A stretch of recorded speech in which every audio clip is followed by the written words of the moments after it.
আমরা মনে করি রাষ্ট্র সংস্কারের আগে অবশ্যই এই উপদেষ্টা পরিষদের সংস্কার করতে হবে।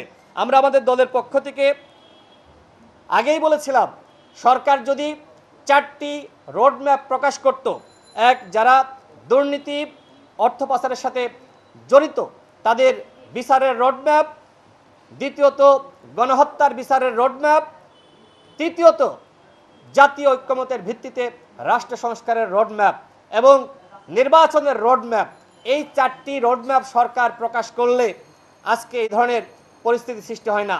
বরং আমরা লক্ষ্য করছি যে কেউ যমুনা ঘেরাও করছে, কেউ শাহবাগ অবরোধ করছে, কেউ পল্টন মোড় অবরোধ করছে।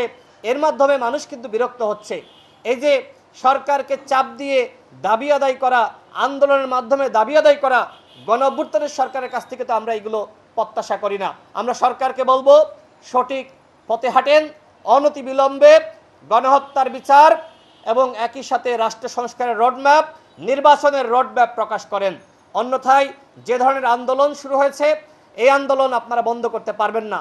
আপনারা ইতিমধ্যে ব্যর্থতার পরিচয় দিয়েছেন, এই ব্যর্থতার দায় নিয়ে আপনারা খুব বেশি কিছু করতে পারবেন না।